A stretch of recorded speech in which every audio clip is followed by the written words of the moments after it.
Van ser els anys més negres per a l'Amèrica Llatina. Al març de 1976, quan el general Videla va prendre el poder a l'Argentina, tots els països del subcontinent ja es trobaven en mans dels militars. Execucions sumàries, tortures, desapareguts. Des de Stroessner, al Paraguai, fins a Pinochet, a Xile, tots duien a terme una repressió ferotge en nom de la lluita contra el comunisme. Com s'havia arribat a aquella situació? És ben cert que l'ombra dels Estats Units plana sobre les dictadures llatinoamericanes, però el paper que va tenir França en la seva gènesi, especialment a l'Argentina, no és tan conegut. La investigació comença a Teul, al sud de França.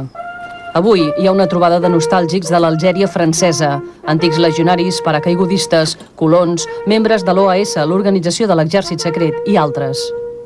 40 ans après notre déracinement, nous avons voulu rendre un hommage particulier à tous ceux des nôtres qui sont tombés pour la défense de l'Algérie française. Cette histoire... Aquest home, de 96 anys, és el degà de la trobada, el coronel Lacherois, que va ser condemnat a mort per haver participat en el cop dels generals d'Alger. És un testimoni d'importància primordial, perquè per comprendre la influència dels francesos en les dictadures llatinoamericanes hem de retrocedir en el temps i submergir-nos en la història de les guerres colonials. Jo havia viscut a Algèria. Havia viscut a tots els països àrabs i no podia acceptar que perdéssim Algèria. Tot va començar durant la Guerra d'Indoxina.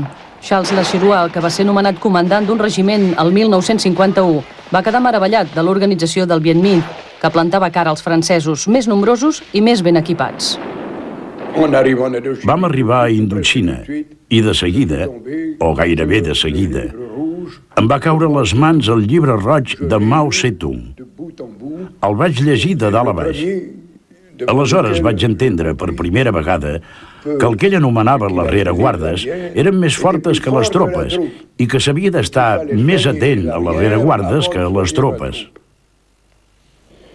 L'enemic contra el qual lluitava a Indoxina tenia l'habilitat d'utilitzar la població.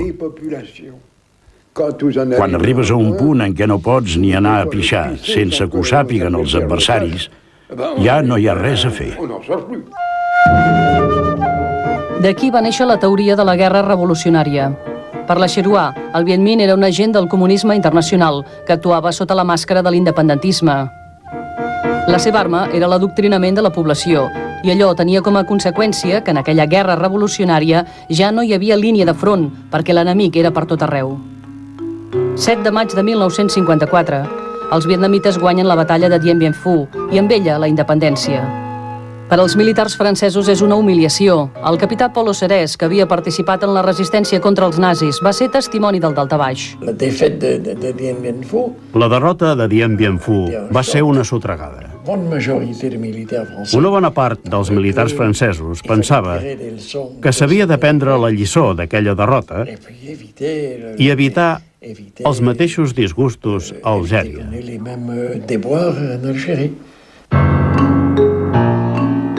Durant la Guerra d'Algèria, l'Estat Major de l'Exèrcit va adoptar definitivament la teoria de la guerra revolucionària, que també rebia el nom de guerra subversiva. La seva obsessió era aïllar el Front d'Alliberament Nacional de les seves rereguardes, és a dir, de la població. Per aconseguir-ho, els francesos van fer innovacions tàctiques. Van desplegar 400.000 soldats per tot el territori d'Algèria. Era la tècnica de la quadriculació, la primera aplicació concreta de la teoria de Lacherois. Més endavant, el 7 de gener de 1957, el ministre Robert Lacoste va prendre una decisió que va tenir conseqüències molt importants. Va transferir les funcions de la policia al general Massy, que dirigia la 10a divisió de paracaigudistes. L'objectiu era destruir l'organització política i militar de la FLN, que multiplicava els atemptats terroristes a la capital algeriana. Aleshores va començar la batalla d'Alger. Els paracaigudistes van ocupar el barri de la Casba per perseguir els autors dels atemptats. Ells van portar sols la direcció de la lluita. El seu cap era el coronel Vijar, un antic membre de la resistència que havia guanyat els galons a Indoxina. Vostè va declarar que al principi el paper de policia no li agradava gaire. Sí, i els meus homes tampoc. Els meus capitans preferien el Jebel, el combat contra un home que lluita amb tu i que lluita bé. Però si no podia ser... És veritat que fer de policia no era el nostre ideal. Però vam fer de policies i vam anar per feina.